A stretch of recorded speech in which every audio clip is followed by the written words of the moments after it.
Fallout 76 is a prequel to all the other games, and it's our biggest one yet. It is 4 times the size of Fallout 4.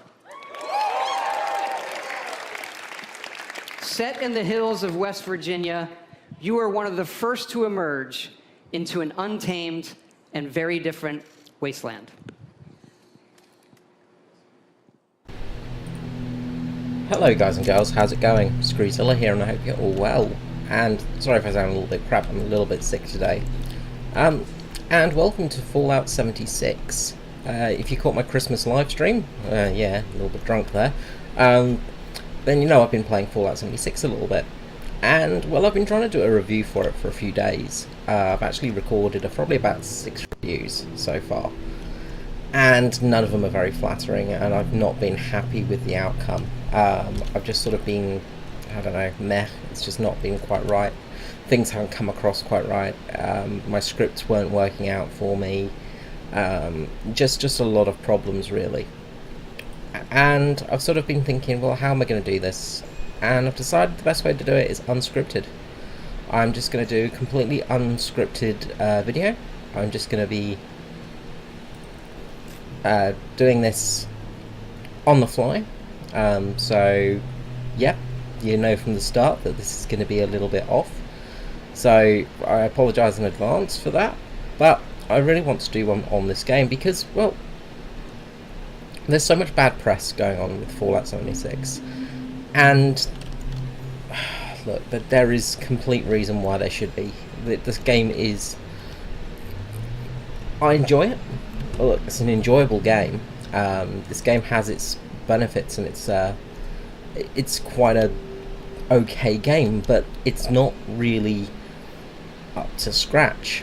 And with that, what I mean is it's very broken. There are a lot of bugs, there's a lot of problems, and look, you know, you've probably seen a million videos already on the bugs and Bugfesta and Tell Me Lies, Tell Me Sweet Little Lies from Todd Howard, and there lies the big problem is Todd Howard, in my opinion. Todd Howard has basically ruined a okay game. This game would have done okay if not for Todd Howard. And the reason I say that is because Todd Howard really, oh shit, there's a lot more rats than I thought. He promised us a game that was going to be this major, mega, amazing experience. We always start with the world, and this time it features all new rendering, lighting, and landscape technology. It allows us to have 16 times the detail and even view distant weather systems across the map. And as you can see in this video, this is on pretty much high maximum graphics, and this is no better than Fallout 4. I probably could do a screen-by-screen comparison of Fallout 4 and Fallout 76 and you wouldn't notice the difference.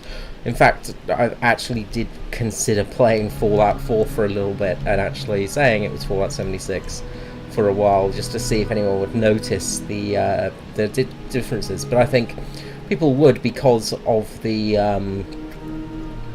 fact that Fallout 4 isn't as buggy. But Todd Howard has become this modern-day Peter Molyneux. He is now a modern-day Peter Molyneux, which is a scary thing. We do not need more Peter Molyneuxs in the world. Peter Molyneux, if you don't know, basically Todd Howard promised us an acorn. And if you don't know what that saying is, Peter Molyneux promised an acorn in, I think it was Fable or Fable 2. And he promised this acorn that you could plant when your character was first created, and as the story progressed the tree would grow, and then as your character was coming to the end of their lives they could sit underneath the acorn tree and enjoy it for all it's worth and watch the acorn tree grow and become life and all of this stuff. And he said this about 2 weeks before the release of the game, and of course the coders were like, yeah, we can't do that, that's impossible. And then there was the whole thing of, you know, the game is multiplayer. I don't know why I named Peter Molyneux American there. The game is multiplayer. We've made a Fable game that's multiplayer. Okay, that's great. Did you tell your dev team about that? No. So the dev team had to scramble and put in this bloody multiplayer aspect into Fable, and it really ruined the game. And I do wonder how much of Mr. Todd Howard has actually done that to Fallout 76, promised things that just simply aren't possible with the engine they're using. And look, the engine they're using has gained a lot of publicity, and bad publicity at that, but the engine itself is not really the overall problem. I'm sure the game could be upgraded to a slightly newer engine and really improve some of the graphics and improve some of the aspects. The problem is Bethesda aren't the greatest programmers, and the engine needs a programmer that is basically a technomancer to create anything, as shown by some of the amazing mod creators out there.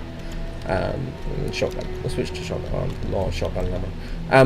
Amazing mod creators out there that have repaired games and have repaired Bethesda games and fixed them and made them playable and made them into these amazing experiences that they simply were not beforehand.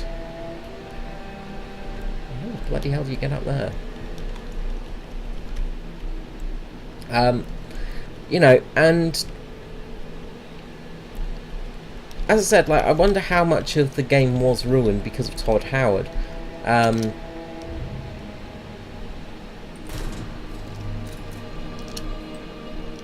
Got wolves, ladies and gentlemen. Clap your hands, you died. Well done, good doggo, clap, clap. There you go, good doggo. Good derpy doggo. As I said, Todd Howard caused a lot of problems with this game, and I think that were it not for him, maybe the things would have been a little bit better. Fallout 76 itself is a good game. It's an enjoyable game. It's a game you're going to enjoy and have fun in. Despite the incredible bugs. I read on the internet that our games have had a few bugs. I did. I read it on the internet, so it's true. And that sometimes it doesn't just work. And incredible derpy dead dogs. Just keep clapping there, boy. Well done, boy. You did good. You did good in this video, boy. I'm sorry for shooting you. It is a good game, and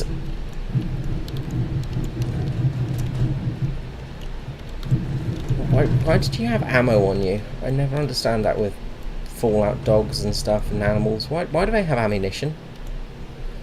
Why on earth does a dog carry ammunition? Does it just, maybe it's been shot once and it has it inside of it? Maybe that's it. Shotgun to the face, that's always going to do the job. Syringer. And we are encumbered again. And this brings me to some of the problems of Fallout 76, is the exploring aspect is not enjoyable a lot of the time because of the mediocre encumbrance you've got, which really does affect the game, because you get encumbered by picking up pretty much anything. Like, your carry weight is pathetic, and that really does hurt the game a lot, because trigger the bear trap. Now, is there anything else? Well, I can't break out safe anyway. It really does mess up with your fun and experience. Now, you can still walk around when you're encumbered. Did that respawn? I'm sure that respawned, because I'm sure I looked there before. The encumbrance really does mess around with your fun and enjoyment of this game, because, well, you can't really enjoy a game when you're spending it constantly overweight. And that is really, really frustrating. And, there's so many little things that need fixing, and so many things that should have been fixed in the beta test. Not the break it test that Todd Howard promised us. Again, a Todd Howard system of promising us this amazing... The break it early test application. The break it test, or whatever it was, And he promised us this, this test that would like allow us to, basically a test of the server. They were just doing a stress test on the server, really, and that doesn't work when you're stress testing with like, a couple of hundred people, which you were, because it's, a stress test for people that have, pre-purchased the game is not a stress test. It's not. It simply isn't a stress test. And I can see the beautiful draw distance there. If I switch my binoculars, maybe. I don't remember what button I keyed them to. There we go. Now imagine when I get close to them, they're going to turn nice and round. So yeah, you can see that the amazing graphical clarity of the of everything is not really quite as it was. How the bloody hell am I meant to get up there? Oh, no way, I can't use ladders, can I? It just, I don't know, it just really frustrated me that, they basically have this great sort of foundation for a game, but they've really just messed it up. And that's the core of the problem, is they have basically given us the foundation of a great game. Great game? Good game. A good game. An okay game. We got a foundation of an okay game. And with that, we can't really do anything. It's handicapped, and unfortunately I don't think it's going to last. I can see basically the Fallout 76 starting to, they're basically going to go into hibernation mode. I can see that coming at some stage soon. They've got so much to fix on the game as well that is just taking so long to fix, and of course releasing it around Christmas is a terrible idea because all your staff are going to go on holidays, or at least you'd hope they would. No, just don't know. And that's the thing is, I already know Scorched beats mixed stew, apparently. That's the problem is, you've got so much to fix, and, as Todd Howard said in his E3 reveal of this, is, we know we've got problems with our system, and we know we've been told we've had bugs on the internet. We've been told we have glitches. Ha ha ha ha. Yeah, that's all well and good. If you release a game that doesn't have any glitches, that would have been funny. But the problem is you're releasing a game that has terrible glitches and has had some game-breaking glitches and game-altering glitches. I mean, there was the whole thing about looking down, causing you to basically move in super speed. Something like that should have been picked up in Q&A testing.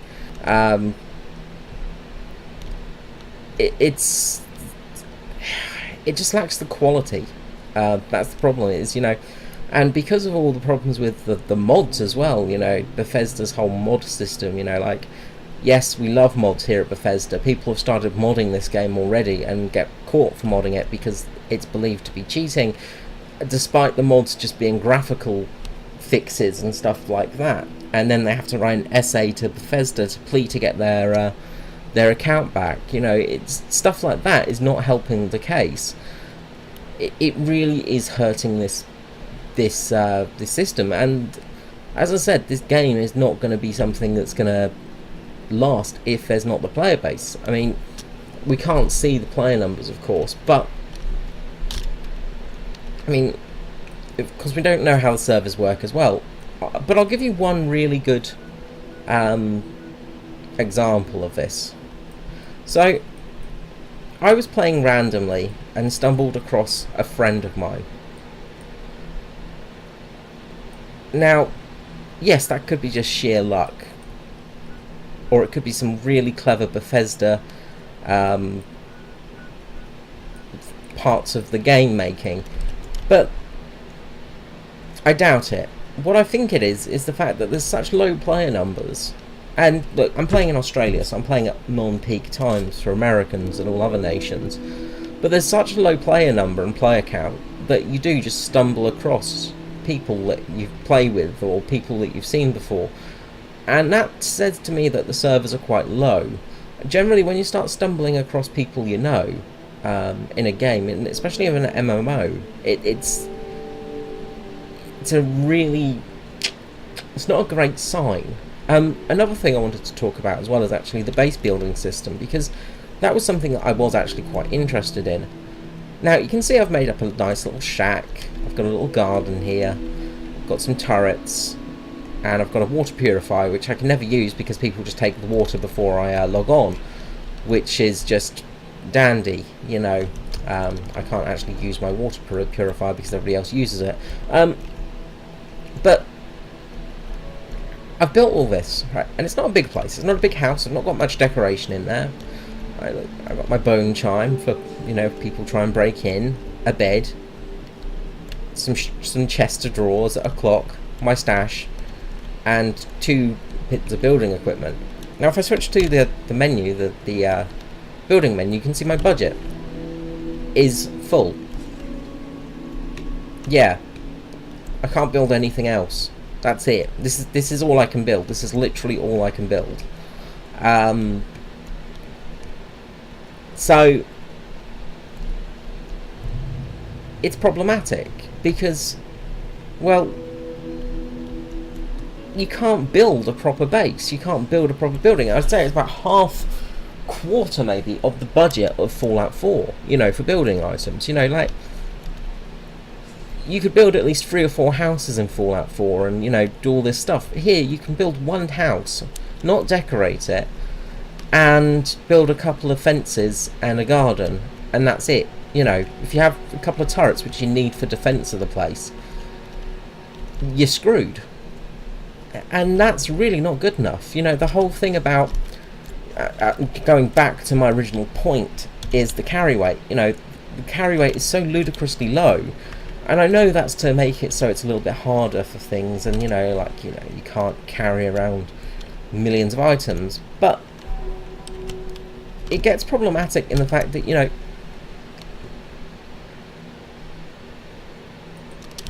scrap that, I don't even know what it is. It gets problematic because, like, why am I carrying 2 power armor chassis? Why? Where did that second one come from? Scrap that box. You know, it gets problematic, and it's just like you have such a low inventory space, you can't really enjoy the game. Now, you can jump into a suit of power armor, and that does help a little bit with the carry weight, but of course, I don't want to be walking around in power armor all the time. Call me vain.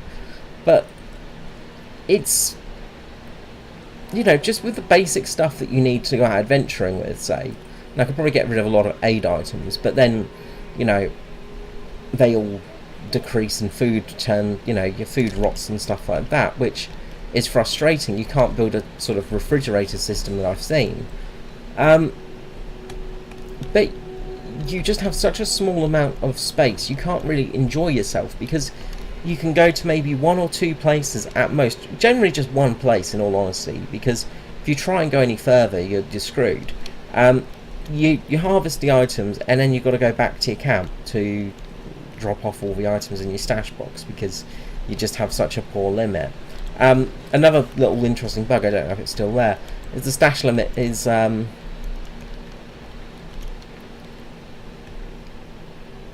you know, the bug was gone, but the stash limit's really low as well, 600 items, you know, which is not a huge amount, you know, in all honesty, and that does cause some problems as well. But as I said, it's just annoying in the fact that you can't build a really cool looking base. You know, the other thing as well is you have to unlock everything, and that is good for progression. It makes it, you know, so you can't just get everything instantly, but what you do get instantly is just walls and a dirty mattress and a door, and you've got the basic of your stations. You don't get a tinkering station, you don't get a chemistry station, you don't get a power armor station, so you need to find plans for those. Turrets, you just get a basic turret and then spike traps and the bone things. But the things that people enjoy are the decorations, and there's really no decorations that you can play with, because if you decorated a house really well, you know, you think about Fallout 4 and some of the ludicrous decorations that they have in that. You can't do it in Fallout 76 until you find all these items, and trying to find the plans for them is a pain in the arse, because they don't have a system of, you know, you only loot once, say. You have to, you can find multiple plans multiple times, and that is just so very frustrating, because it's just this thing of you're constantly going around looking for these plans, and you never know what you're going to find. There's some gunfire in the distance, but yeah, really,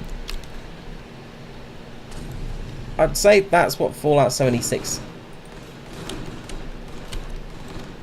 is. Oh, I've got Super Mutant attack. Super Mutants attack.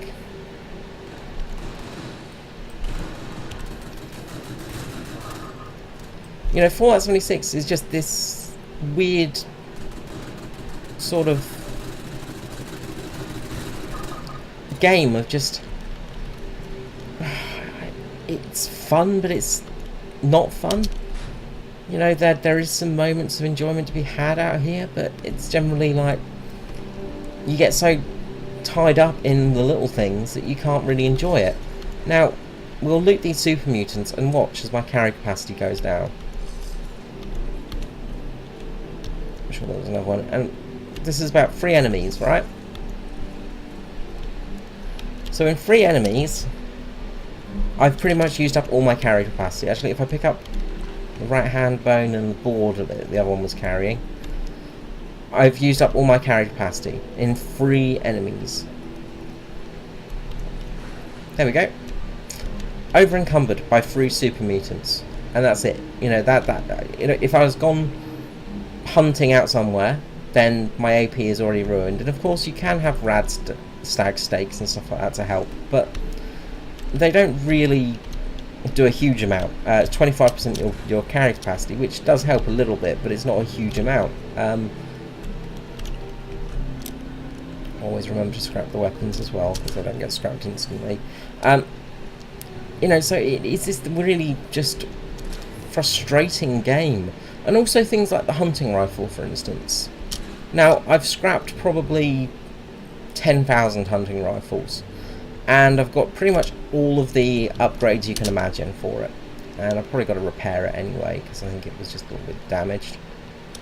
There you go. Oh, I don't have the adhesive. Adhesive is the hardest thing in the universe to find as well. But I have pretty much all of the oh, that's a shotgun. Hunting rifle. You know, I have pretty much every possible upgrade for this gun now, but I can't make it. You know, I still need to find the item in the world to be able to craft it, and that's really frustrating. I can craft a combat rifle, but that's it. You know, the amount of weapons you can craft are so small and so meagre that it makes it really hard. Armor as well, for instance. You know, crafting armor is, you only have light armor to craft, so you can craft leather armor for yourself, but that's it. You do find, of course, things in the wild, but again, it's just such a limited crafting system that it, again, just really is frustrating. The fact that you can't make adhesive out of, say, animal bones or something like that, or bits of animal, you know, like the tendons, you know, you could make adhesive from that, because that's how adhesive is made.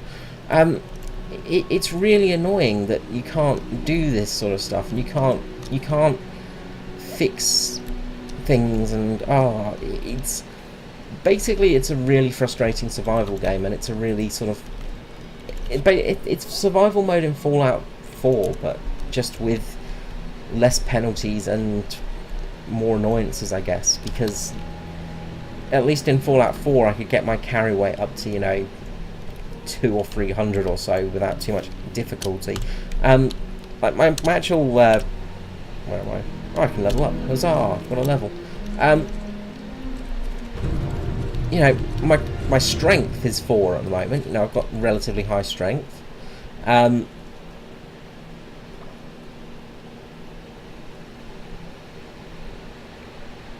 That's quite useful.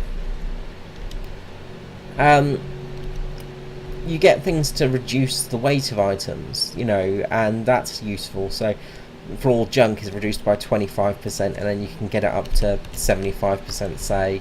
Armor weighs less, which is useful, I guess, because you do tend to have a bit of armor. But things like weapons for guns, you do them separately. So, you know, some of the perks as well are just ridiculous. You know, they're just not really worth taking, and your builds are just not. I don't know. They just don't seem that useful. I guess having twice the effect of Nuka-Cola is useful. But you just sort of end up with this sort of... I think everybody ends up with pretty much a similar build, because there's not much point in getting other things. Of course, you can sort of go the way of getting, like, say, the gunsmith up and things like that, which is useful. But it doesn't reduce weight of guns, you know, and... Again, it's just very frustrating. Agility, for instance, will lower the weight of your pistols. Where is it? Pistols weigh 25% less, which is useful, but it's only the pistols. And, you know, just... Again, there's just not much interesting stuff in there. I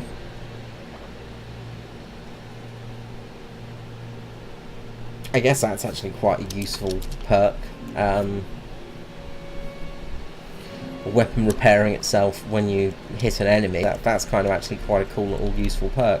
But having the food spoil slower is useful as well. You know, there are so many little perks you sort of need for that sort of aspect for daily living. It sort of just gets very frustrating. I'm going barbarian, I'm going another perk of strength, because having that strength really helps.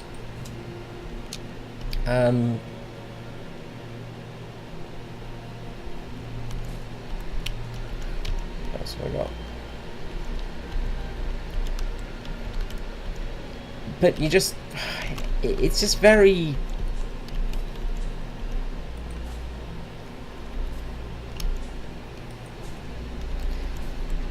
Very frustrating game. That's the best way I can put it. It's a very frustrating game, and it doesn't really...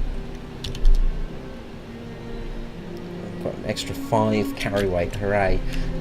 You know, it doesn't lend well to solo play, things like that, which is really unfortunate.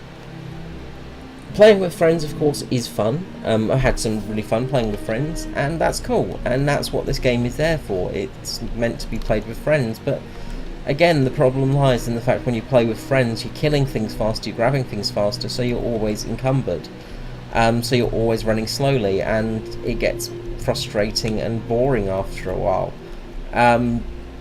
The PvP, I've had one experience with PvP where I picked a lock in a junkyard away from somebody's camp, and technically it said I had picked their lock, so I got a bounty on my head instantly, and then a level 150 came along, or something like that. You know, somebody that was incredibly high level came along, had stealth, like had a stealth boy or something, and killed me in one shot. That's PvP. You know, basically you're just going to get owned by high level players. I did have one bloke decide to try and PvP with me who was like I was level 5 at the time and he was level 35, and the only weapon I had was a pump action shotgun and the rifle, and it wasn't nearly as spectacular as it is now. It was just a very basic rifle, and of course this axe, you know. So of course I didn't... Oh, there was another mutant here, so yeah, I would have really over encumbered myself.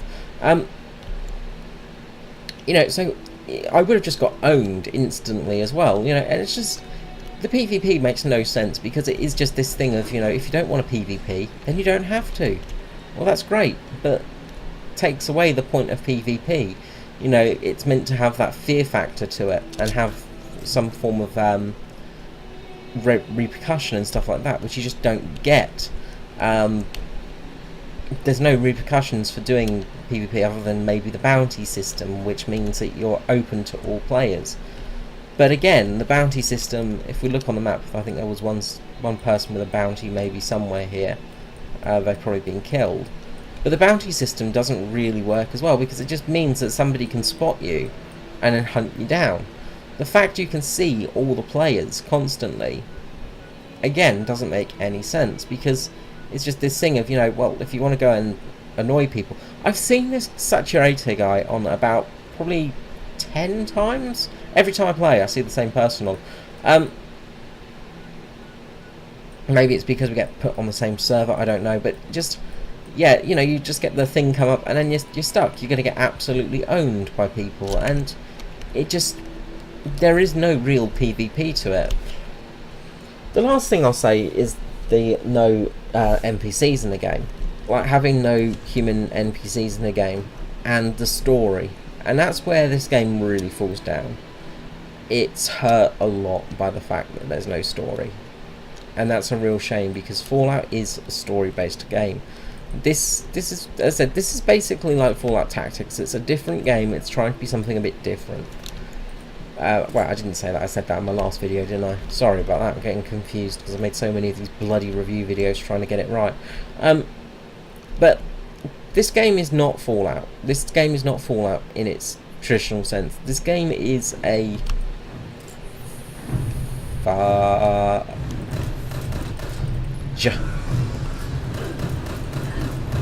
well, now you see my death, my imminent death coming. We're going to try and run away from that.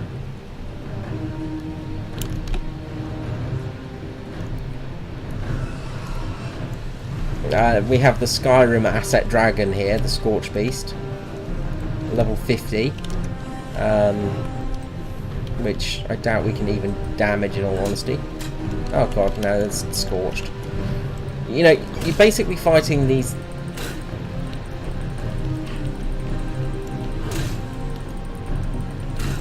the Scorched, who are just these, you know, they're basically, you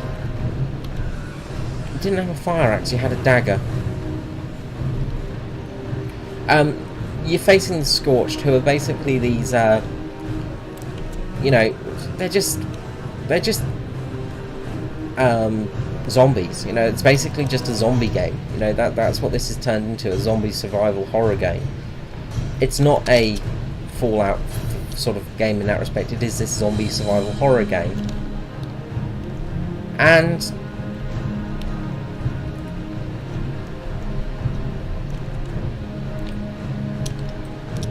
that's where this game really falls down. Is it's just this, it's this game that could be really quite fun and cool, but it is a lot of assets flips, and there's a lot of reused stuff in it. And let's see if we can damage you.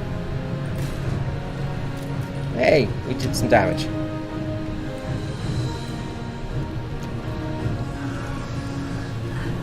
Of course, you can do a lot more damage to me, because you're a level 50 Scorched beast. So yeah, Fallout 76. It's just, it's okay. Like, it's not the worst game ever. It's not the worst thing ever. You're not gonna be, I don't know, if you buy this game on sale, if you buy it for $25, you've got a decent game to play around with for a few hours. You're going to have some fun, you're going to enjoy it, you're going to have some fun exploring. There are some interesting stories and interesting locations. But, end of the day, it's not going to last. It's destined to fail. Maybe when they make private servers and you can mod the hell out of it, it'll be good. The one thing I must say about it is the map. The map is spectacular. You know, it is this beautiful, beautiful map, and it is just gorgeous to look at. I've had enough being over there. All I find is Scorched beasts over in that area, so I'm leaving it and going back to the safety of the starting area. We're probably going to find a Scorched beast. But that's it. It's really just this.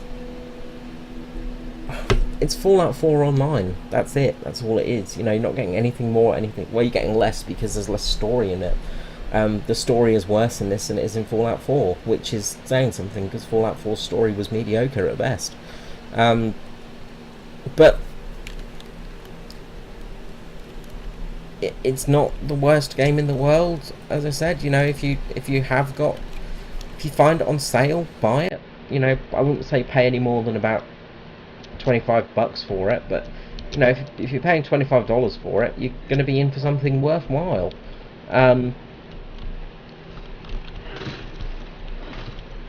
Why did a tick have a fragmentation grenade on it? How does that work? Not sure how that works. But yeah, you're not going to be completely ripped off with it. You know, if you buy it on sale or something, you're going to have some fun in it. But what I'd say is don't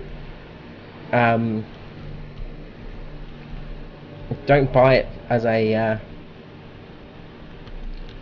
something that you expect is going to be the world-changing game, because it's not. It is pretty much just Fallout 4, but it is Fallout 4 just as a survival horror exploration game, and that's what you're getting. Yeah, so that's it. I'm going to end the review here actually, because I'm just going to start rambling, I think. Yeah, if you've watched to the end, thank you very much, I appreciate it, and I hope you found this video somewhat useful. And as I said, I'm trying not to be too negative on the game in this review, because all it is negative reviews for this game at the moment.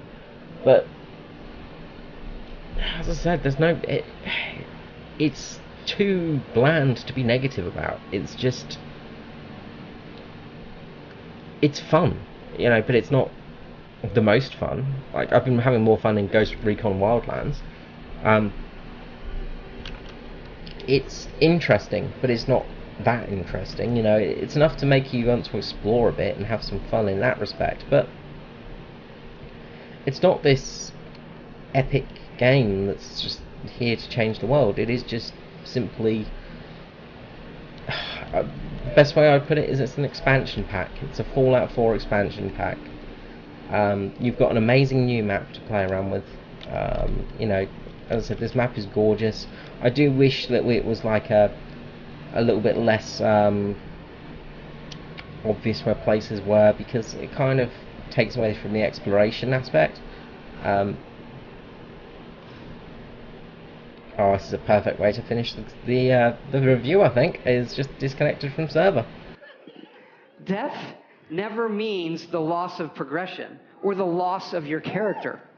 Your character isn't tied to one server. As a matter of fact, you'll never even see a server when you play.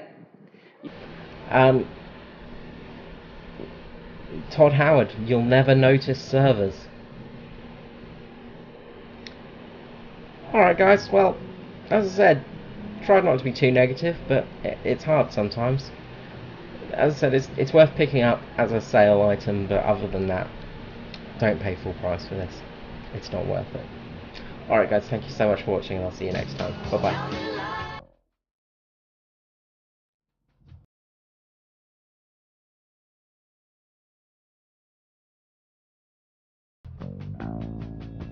Hi guys, now just a quick charity shout out here for the Cat Adoption Foundation in Adelaide, Australia. It's a no-kill fostering foundation and network, and right here we're seeing some of the kitties that are up for foster, other than the big black panther who is actually housed.